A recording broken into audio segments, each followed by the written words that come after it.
ons in die liefde vanoggend kan staan, gewortel in die liefde van Christus, lewe ons elke dag. Dankie dat hierdie liefde van U so roekeloos was, dat U enigste, U beste gestuur het, Jesus, U Seun, sodat ons deur Hom vergifnis en die ewige lewe kan ontvang, maar ook elke dag kan ervaar hoe lief U ons het, Vader. En Here, ons dankie vir U woord in Romeine 8 wat sê, niks kan ons ooit skei van die liefde van Christus nie. Nie hierdie lewe nie, nie selfs dood nie, geen engel, geen duiwel, geen vrees, geen kommer oor môre nie, niks bo of niks onder hierdie aarde, niks in die ganse skepping sal ons ooit kan skei van die liefde van God wat hy deur Christus Jesus vir ons gegee het nie. So Vader, dankie daarvoor vanoggend. Ons loof U. Welkom in ons midde. Welcome Holy Spirit. Have your way in our lives. We surrender. We give everything into your hands. And your word says where 2 or 3 are gathered in your name, you are in our midst. So Lord, this is your church. We are your body. You are the head. Have your way. Welcome, Holy Spirit. We love you and thank you for loving us. In Jesus' name. Amen. Come on, give someone a hug and say, ek is lief vir jou. Jy lyk goed vanmôre. Amen. Praise die Here vir sy liefde. Welcome, everyone. It's so good to have you with us. Thank you for that song. That was amazing. The reckless love of God. Do you know what the word reckless means? It means not to worry about the outcome, the result, or the risk. It was reckless love that saved us. For the Father so loved us that He sent His one and only Son. It was absolutely reckless love. Hierdie week, die kleinkinders was by ons, en eendag was ons gou met hulle by die spur om te speel. En ek het nie geweet waaroor die worship gaan vanoggend nie. Ek dink dit was soos woensdagoggend. En daar speel 2 klein seentjies. So ek dink 6 jaar en 8 jaar. Nou jy weet as klein seentjies in die spur se play area is, dan gaan dit rol. En die ouma staan by die deur, ek ken haar nie, en sy roep hulle, maar hulle luister nie. Want hulle is klein seentjies en wil net speel. Hulle het maatjies. Ons kinders was daar vir 4 ure. Klein kinders. Weet wat gebeur? My hart was so seer, nee. Daai ouma gaan gryp daai seentjies aan die arms en sy ruk vir hulle dat hulle nie weet en sy skree op hulle dat ons het so 20 meter weggesit dat ons elke woord kan hoor. En sy loop met hulle aan die arm, om sleep hulle amper daar deur, nee. En sy laat hulle staan daar waar almal inkom en sy skel vir hulle dat ek nie kon glo hoe 'n ouma 'n klein kind so kan hanteer. En toe kom dit in my hart op, wat ons meer nodig het en wat die wêreld meer moet sien, is ware liefde, roekelose liefde. Nie van, ek is lief vir my kleinkinders, nie omdat hulle soet is of gehoorsaam is nie, hulle is soet en hulle is gehoorsaam, maar as hulle in die spur speel, kan jy praat, hulle gaan net aanhou speel, dis wat 'n kind doen. Maar ek is lief vir hulle, omdat hulle gebore is in my familie. God is lief vir jou, roekeloos, omdat hy weer gebore is in sy familie. Amen.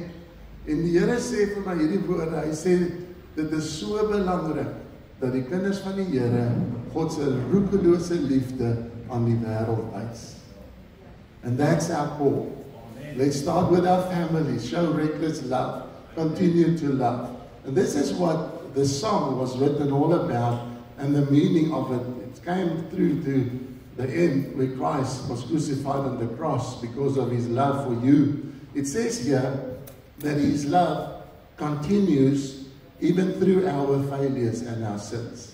So many times we fall short and we think that He doesn't love us anymore. It's not true. He loves you the same way He loved you before the failures and the sins. The Bible says, while we were yet sinners, Christ died for us. Amen. So daar's niks wat ons kan doen wat God nie sal lief bly hê vir ons nie. His love without fear, He loves without fear or without being hurt. That is Christ. He continues to love despite not being loved in return. That's beautiful. To love without receiving anything in return is our call. Amen. To love the unloved.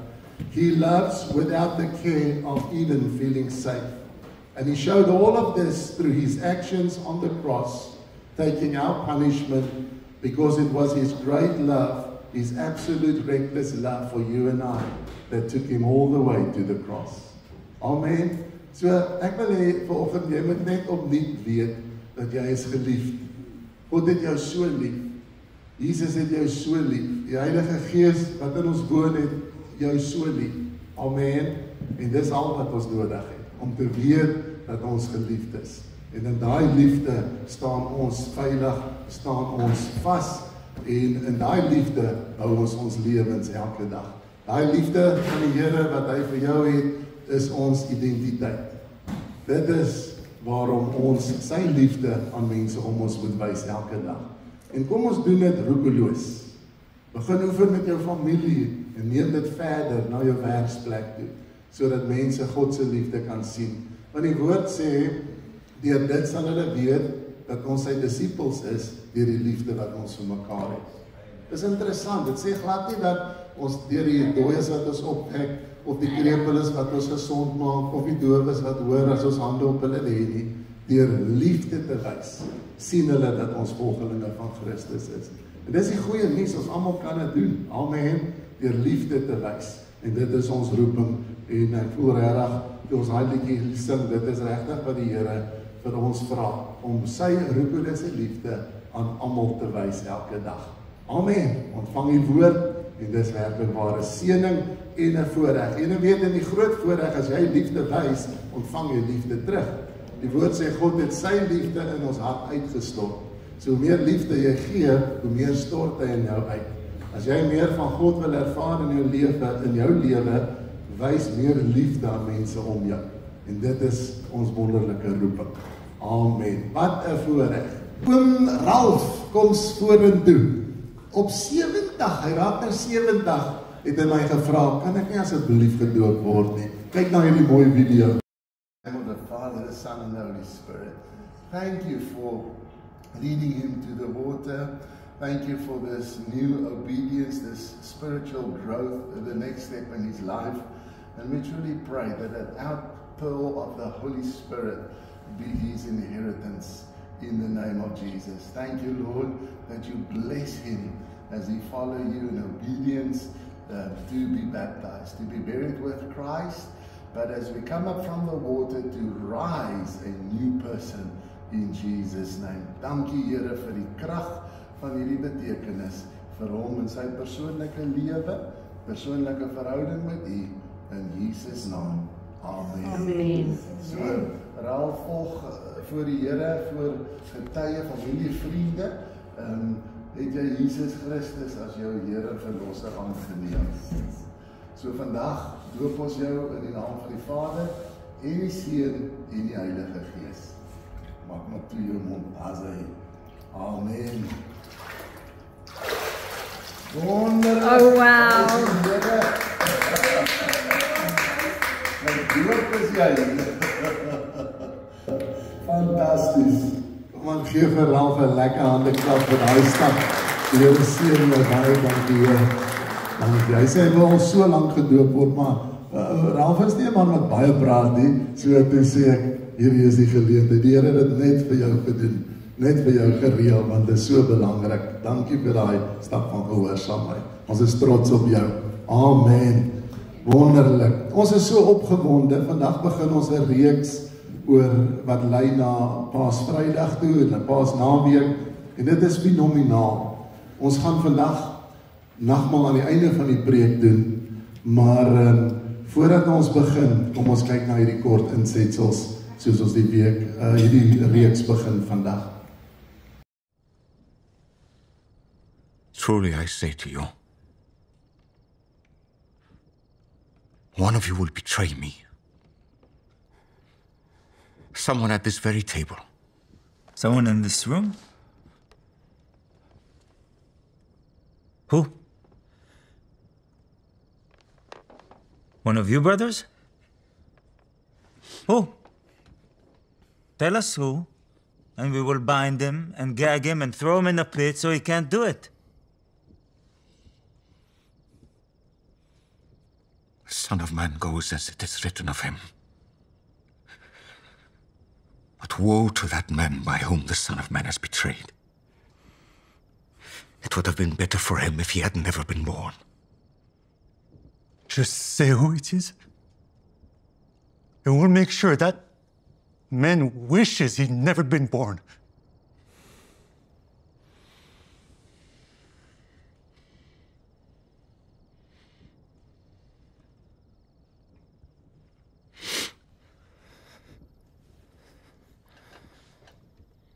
I need a moment.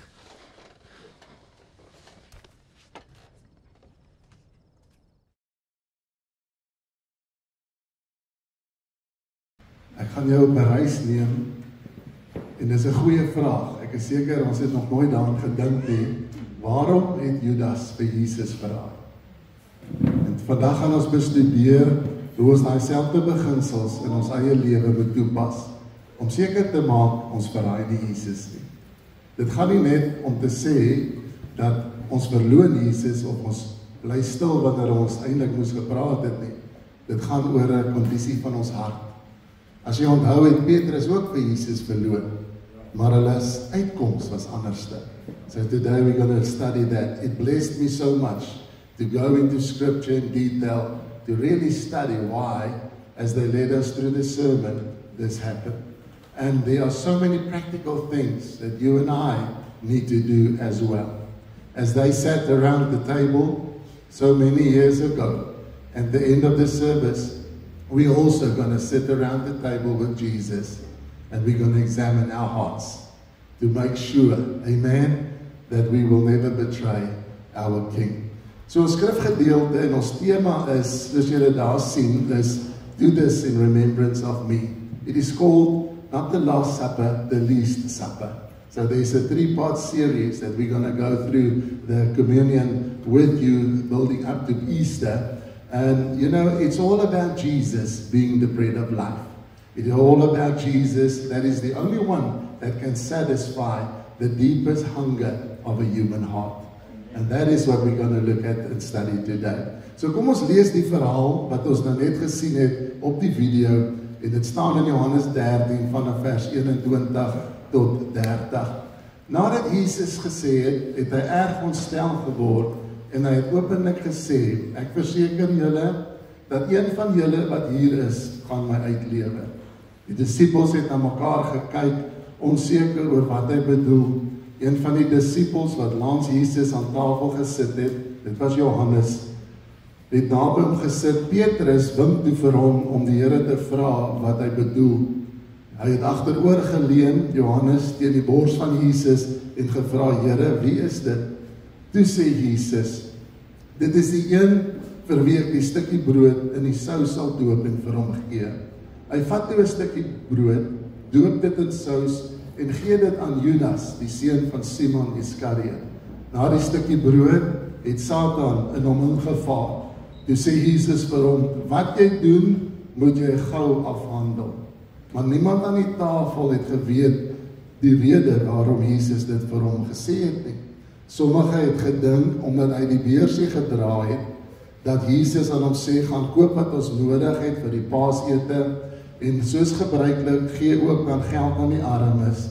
En daarna het Judas die stukkie brood geneem, en hy het dadelik vertrek, en die woord sê, en dit was nag. Wat 'n mooi aangrypende stuk. En nog nooit het ek gepreek oor Judas se deel in hierdie tafel van ons Here nie. So perhaps, what is the question? Why do you think that Judas betrayed Jesus? Was it perhaps he wanted a new political party? You must remember the history of the time that we are in. There was the Roman Empire who ruled everything, and the whole of Israel was bound by that political system. And the people of the Lord Israel had a desire to be delivered. And they were trying and praying and looking for a king. And here is Jesus, the King of the Jews. And many thought that he would be the deliverer in the sense of a political system. but he was not. Maybe Judas wanted to force him into that. Was it maybe because of money? The bread, as we call it, of this world. Jesus is called the bread of life.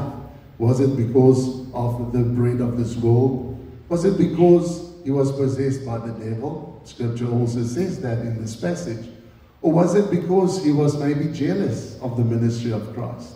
Or unhappy about something? We do not know, but what we do know is, I'll take you on a journey to show you what we do know and why at the end he did it. And there is a fine line where we live today, and we also have to check our hearts that we do this right and never betray the King of Glory, the one who died for us, who loves us so much. So it's about a meal. Hierdie hoofstuk 6, ek wil vra dat jy dit by die huis lees. Daar is 70 verse in hierdie hoofstuk, maar is 'n fenominale hoofstuk. Hoe die een gedagte en hoe die een item afspeel na die ander, en hoe die lyn van hierdie hele gedagte is, dat Jesus die brood van die lewe is. En ons sien van vers 1 tot 13, ek gaan dit nou nie lees nie, maar ons ken die verhaal, waar Jesus die 2 visies, 5 broodjies gevat het, en die Bybel sê dat hy 5000 mans gevoer het, uitsluitend die vrouens en die kinders. And in those days, the families were big. So Bible scholars believe that there was at least 25,000 people surrounded Jesus that day when he fed them the bread, multiplied the bread. And so he filled their stomachs. They were filled from the earthly hunger. He gave them bread from this earth. And it takes us back to Exodus 16, where God led his people, Israel, from Egypt, the land of the dominion and the slavery, to set them free, leading them to the promised land. And we know the Bible says that for 40 years they dwelled in the wilderness, on their way to the promised land. It was because of disobedience that it took them 40 years. God literally waited for a whole generation to die out so that he can take the new ones into the promised land. The Bible scholars once again believe that the journey from Egypt to the promised land was a 10-day journey. And that's what they did. As they arrived at the border of the promised land, suddenly they sent in spies, and only Joshua and Caleb said, we are well able, let's possess this land. But the rest of the people, now you must remember this group, children, everyone involved, all people in this group was approximately 2 million strong. That's a big group to lead. And so most of them said, we are not able because of the giants. And because of their unbelief, God allowed them to wander in the wilderness for 40 years. The wilderness in that space is not big. I think it's a bigger miracle to have 2 million people wandering up and down, left and right, for 40 years. But through the goodness and the kindness of God, he fed them manna for 40 years. Manna is a heavenly bread. The Bible says in the morning early, there was manna all over to feed all of those people. So once again, it's about bread, earthly bread, filling their stomachs, filling their worldly desires, their earthly desires. And today, where you and I live as well, we all have a desire for the bread, the things of this world. And we all need time where we need to feed ourselves, we need to, buy things. That's all part of life. And unfortunately, that is what happened. They only followed God because he was the provider of earthly things. Never had a heart connection with God, a true love with our Heavenly Father. So many times in the life, people only see Jesus as the feeder, giving them what they want, what they need, growing them to prosperity, just to meet the next need. He is so much more than that. And we have to be careful not to fall into that trap, to realize that the greatest gift we have received, the bread from heaven, Christ, the Son of God, and in this time to sacrifice and to die willingly on the cross for his great love for us, is so much greater than just our daily bread, our earthly food for every day. We live in a modern society where there is a deep hunger for the bread of this world. In other words, the things of this world, the stuff of this world. And we miss the point. Especially at this time, the greatest time in the calendar of Christianity, where Christ came to sacrifice himself. We have to remind ourselves and know that we have to have our hearts at the right place. Jesus said that our lives do not consist of the abundance of earthly things that we possess. It's about a heart connection. Jesus is so much greater than food, than clothing, than money for a house, than comforts, or even a little bit of peace and quiet now and then personally. And there's nothing wrong with the things that I've mentioned, not at all. And the Lord knows that we do need these things. So we don't have to feel, ashamed of these things. And we often just fall into a trap and live from one provision to another. But we have to realize that the true bread of life was given to us. And when we place our focus on something else, that heart connection, that relationship, I love him not because of what I receive from him. I have a fellowship with him because he's the gift, the bread of heaven given by God, not because I can just get something from him. There's a deeper meaning in that relationship. And so we have to learn to go beyond the needs, the bread of this world, and realize that God has given us a privilege to have a relationship with his son Jesus. Jesus came so that our relationship can be restored with the Father. And the greatest privilege we have is not just the next prayer to have our needs met, and as I said, there's nothing wrong with that, but to have fellowship with him, to talk to him, to share your love and your life with him is the greatest privilege we have on earth every day. And so that is the thing we need to look out for. Where I just want to find my place here. Here's the truth. Jesus is more and bigger than any worldly bread. Remember the 5,000 with the children and the kids? Remember Israel? Something interesting in this passage, chapter 6 of John says this. This is interesting because it is written in John 6 verse 66. You know the sign of the beast, 666. And this is what this verse says. From that day, the people turned away from Christ and they no longer walked with him. Because he spoke to them about this exact theme. Don't look for the things, the food of this world, just to get your next meal, your next portion of bread. But look at me, the bread from heaven. If you eat of me, you will never in your life hunger again, he said. And they could not understand this. And so, John 6:66, the Bible says, many left him. In fact, the one translation says, everyone left him. Think about that. And Jesus turned to the disciples, his 12, and said to them, do you also want to leave me? And Peter said, you are the bread of life. How can we leave you? Peter understood what it was about. Yet he denied Christ as well as Judas did. But the outcome was different, and I'll show you the outcome and why it was so different. And so today, we must get real about this and realize that we have received a wonderful gift from the Father. Worldwide, we celebrate this coming Easter, the gift of Christ that was offered on the cross. And here's the thing. If we see Jesus only as the provider for earthly food, and all we pray for is our needs and our provision, we will grow cold towards God. That's exactly what happened here in John 6:66. They received food. There were so many baskets left. God fed 2 million people for 40 years faithfully every day. Yet all of their hearts grew cold because they did not understand that connection. It's not about what I can get, but it's about the fellowship that we receive in him. And so many people in our day-to-day only need Jesus when they have earthly needs. And when they receive what they want, they don't need him any longer, and it is so sad. And that is what happened with Judas.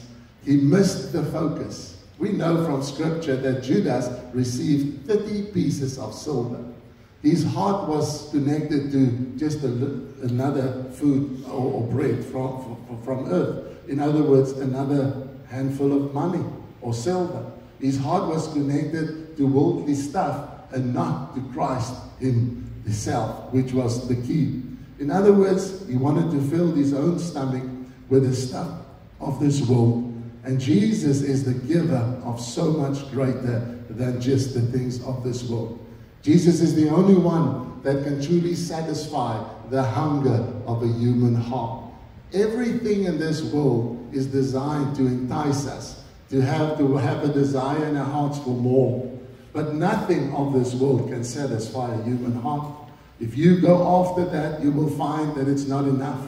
If you go after that, you will discover there is more. I want this and now I want something else. If you go after that, you will discover even that it's not good enough.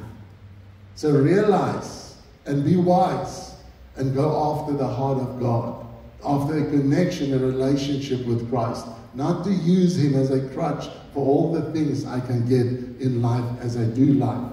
One day, this world as we know it will cease to exist.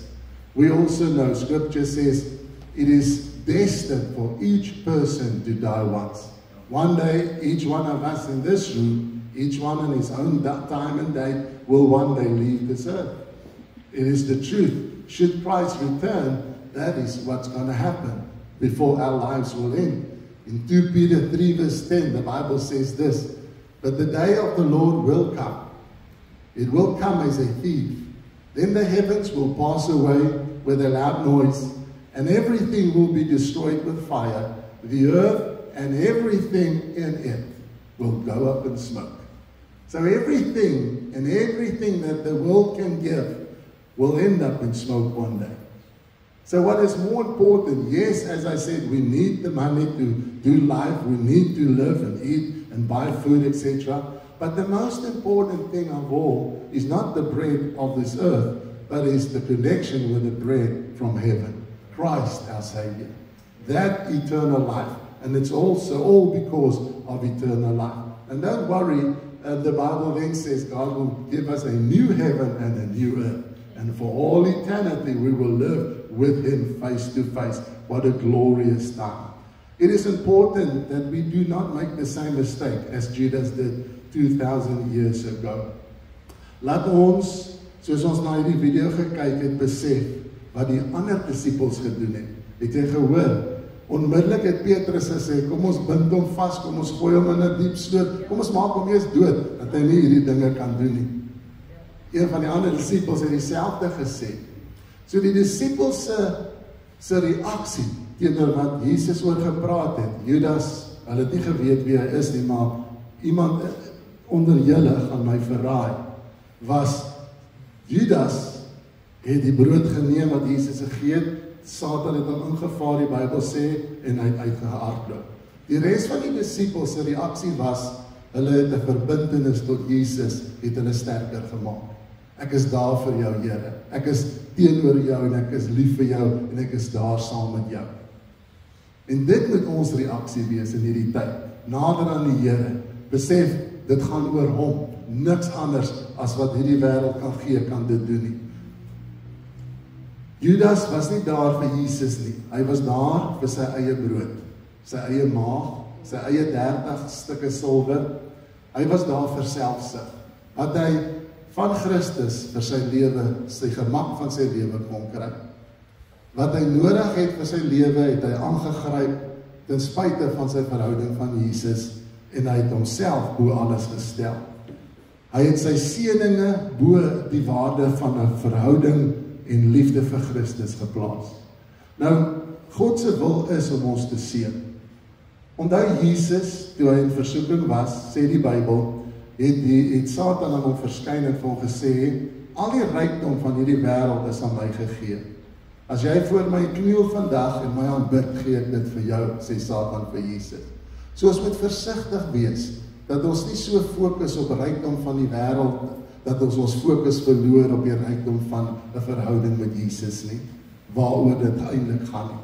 Want soos ek reeds gesê het, die dinge van hierdie lewe gaan eendag eindig. Ek en jy eendag het ons laaste datum vir ons laaste dag op aarde.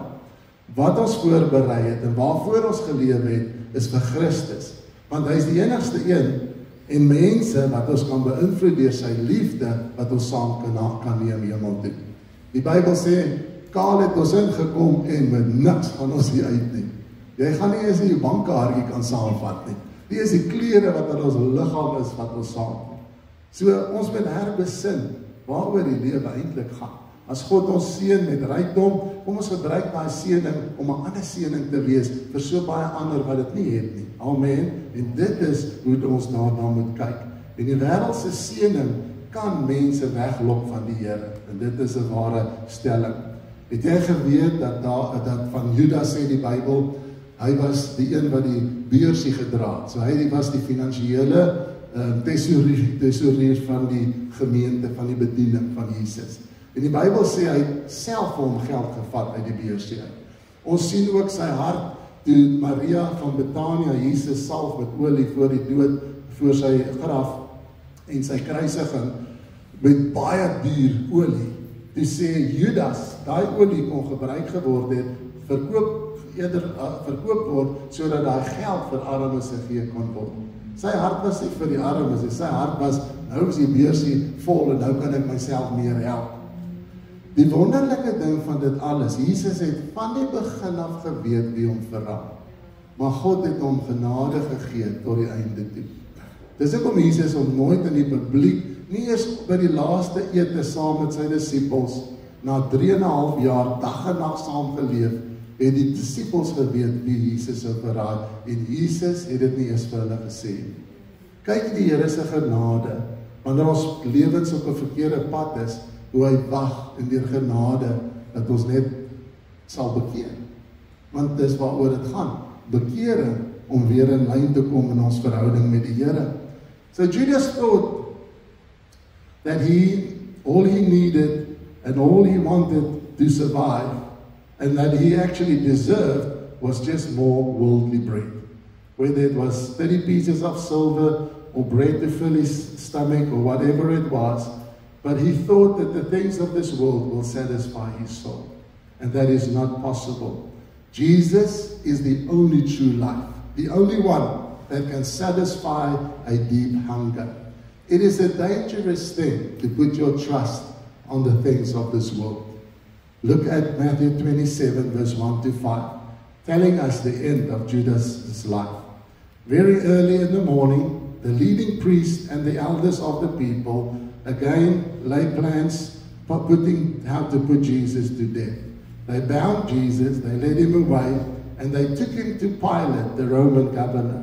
When Judas, who had betrayed him, realized that Jesus had been condemned to die, he was filled with remorse. So he took the 30 silver pieces back to the leading priest and the elders, and he said to them, I have sinned, he declared, for I have destroyed and betrayed an innocent man. And look at their response. What do we care? They said. That is your problem. You see, if you allow your heart to follow only after the things of this world, the bread of this world, it will become your problem. And then the Bible says, and Judas threw the silver coins down in the temple, and he went out and he hanged himself. The world will fail us. That's what we learned from this. The bread of this world will never be enough. Even the things we sometimes try to secure will fail us and can never satisfy us. Jesus said, what will it profit a man if he gains the whole world but he loses his own soul? So only Christ is this giver. In John 6:35 he said, I am the bread of life.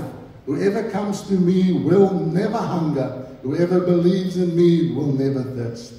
He's the only true bread that can satisfy the yearning of our heart.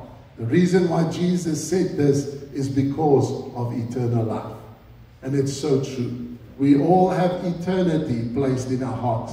When we die on this earth, we don't cease to exist. According to the Bible, you either for all eternity be with Jesus in heaven, or you go to a place called hell.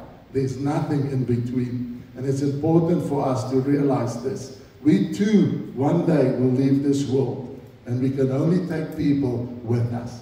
And that's why the cry, especially after the worship and with what we said this morning, is to show the reckless love of God to those around us.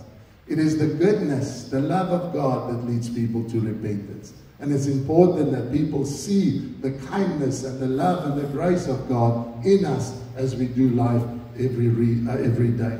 And this must be the main reason for this supper. We too can so easily today betray Jesus. And we have to be very careful with this attitude and what we think about Jesus and how we handle the gift that was given to us and how we take the bread of life from heaven. It is not about the table to fill a stomach that is hungry. It is about the gift that we need so desperately. The table is a place of forgiveness. All have sinned and fall short of the glory of God. Now here's the thing. Judas ran away from Christ. The Bible says he went back to the religious leaders and he left the 30 pieces of silver there. He went out there and he hanged himself. Peter also betrayed Jesus, but Peter returned to Christ. After the resurrection in John 20, you see where they met at the beach, on the beach. And what Peter said, he fell on his knees before the Lord. He said, Jesus, I'm not worthy to be before you. Please leave me. And Jesus did not even respond. He said, come, I've made you a breakfast. He made them fish and bread. So because Peter ran to the Lord and he asked forgiveness on that beach that day, Peter was saved. And his end is so much different. We know from Scripture that Judas is in hell today. Jesus said it would have been better for this man never to be born. But we know Peter is in hell. Both of them betrayed Jesus. In heaven. We know Peter is in heaven. Both of these men betrayed Jesus. But the one ran away from Christ and the one ran to Christ. The one decided to come to the table, to the supper, to ask forgiveness. En die Here, daar's nie een persoon in die hel vandag wat ooit sal in die ewigheid kan sê, ek was verwerp deur Jesus toe ek vergifnis kom vra het vir hom. Dis al wat die Here vra. Vra vergifnis. Bring jou net soos jy is, glo in my en ek gee vir jou vergifnis en ek gee vir jou die ewige lewe. Dit is die ware brood van die lewe wat van die hemel afkom. In John 60 verse 50 and 51 he says this, anyone who eats this bread, Jesus speaking of himself, that is from heaven, will never die. I am the living bread that comes down from heaven. He who eats this bread will live forever, and the bread that I will offer you is my flesh. That is about to die, he on the cross, the forgiveness, his blood was shed for the forgiveness of our sins. And that's what he wants from us as we sit here today and trust him for this. En ons moet verstaan dat dit is God se wil vir jou en my elke dag. Ek gaan vir jou die laaste videoetjie wys. Maar wat ek wil hê is dit, na dit gaan ons 'n worship liedjie aansit. Help jouself met die nagmaal, dan kom sit jy op jou stoel en gee net jouself totaal vir die Here.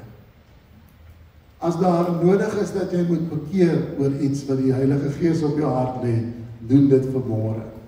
En ontvang self vergifnis, want Jesus het die prys betaal vir ons vergifnis.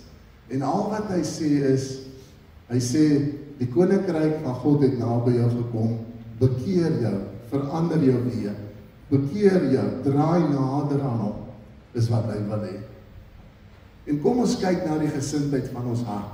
Kom ons kyk na die motief van ons verhouding met hom. Ek lees vanoggend waar 'n groot prediker, Charles Spurgeon, gesê het, hy sê, daai man het vir duisende gepreek elke Sondag. Hy sê, die grootste plesier en liefde in my lewe is die voorreg om God te aanbid, saam met 'n gemeente, en dan sê hy die volgende, om saam met die Heilige Gees alleen die woord te lees. Dis waaroor dit gaan. Vandag, vergeet van die om jou, vergeet van jou vrou, jou man, vandag gaan dit tussen jou en die Here. So ons gaan ook 'n geleentheid hê, net soos die disippels van ouds, om by daai selfde tafel van die Here aan te sit vandag. Kom ons kyk na ons hart en sê, Here, ek kom vir vergifnis as dit is waarvoor U nodig het. Of Here, dankie dat U die brood is wat van die hemel gekom het en dat U my mees belangrikste prioriteit van alles is. En ek beloof jou, as jy Jesus so eerste stel, sal hy vir die res van jou lewe, al die dae wat jy op aarde lewe, vir jou voorsien. Want hy sê, soek eers my koninkryk. Sy geregtigheid beteken sy manier van dinge doen. Die woord leer ons om dit te doen. En dan sê hy, en al hierdie dinge sal vir julle bygevoeg word. But this world system is designed to draw us away, to pull us away from Christ. I want to end with this. Early this morning, the scripture came up in my heart. It's not on the overhead. You can write it down. 1 John 2 from verse 15. It's such a brilliant summary of this whole sermon. And it says the following. Do not love this world or the things that this world can offer. If you love this world, you cannot love the Father. This world offers only craving for physical pleasure, craving for things we see, the pride in our achievement or more possessions. These are not from the Father, but they are of this world. And this world will fall away. It's fading away day by day, along with everything that it gives. But anyone who does the will of the Father, and that is in the same chapter of John 6, there's a scripture that says, I read through that whole chapter last night, it says, for this is the work of God, the will of God, that you would believe on the one that He sent, Jesus. So if everything, the purpose of our lives when it comes to the last day is this, that you believe in Jesus. That's God's will. And then it says here, the last verse 17, He says, anyone who does please God, that is to believe in Christ, to have a relationship with Christ, will live forever. Isn't that a beautiful summary? Amen. So let's look at this video. Then you're going to help yourself in a time of worship, and I'll end the service after the music.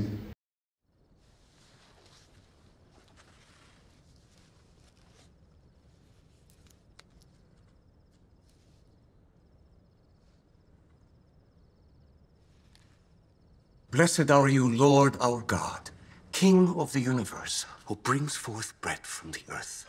Amen.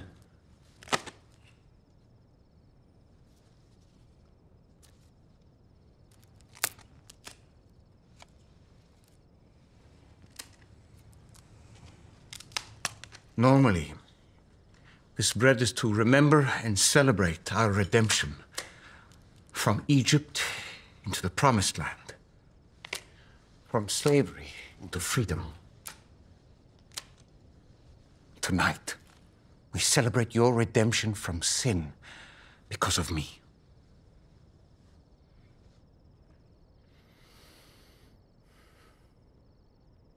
Take and eat it. This is my body, which is given for you. Do this in remembrance of me.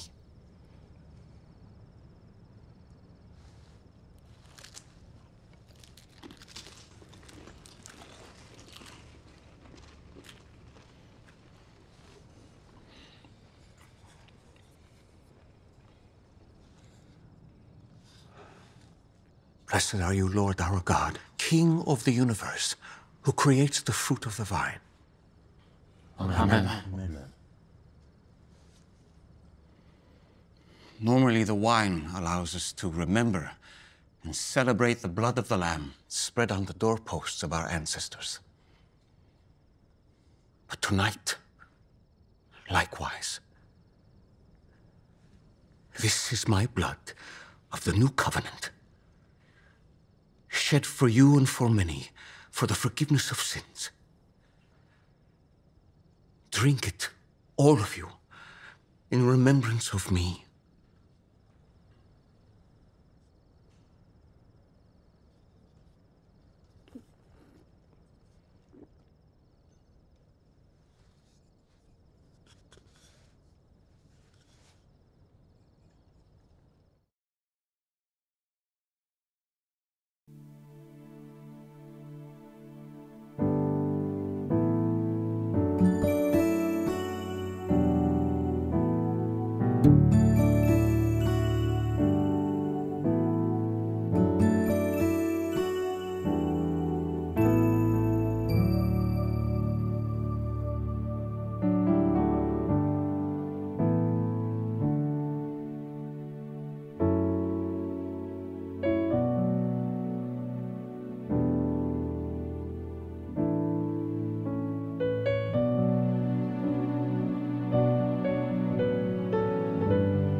Prys te betaal.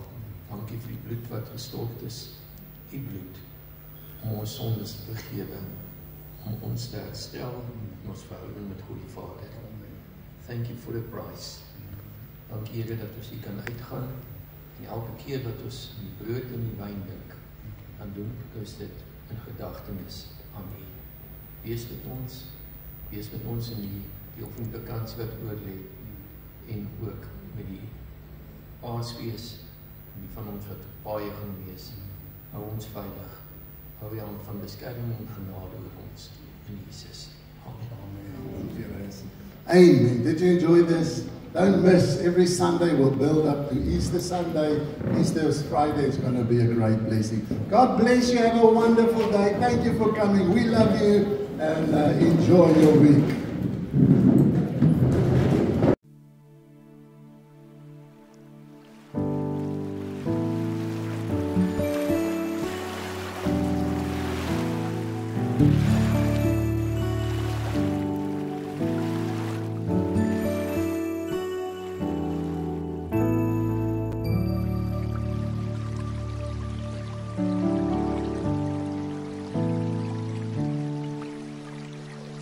I saw water pouring out from under the temple porch to the east, and led me around the outside to the gate complex on the east.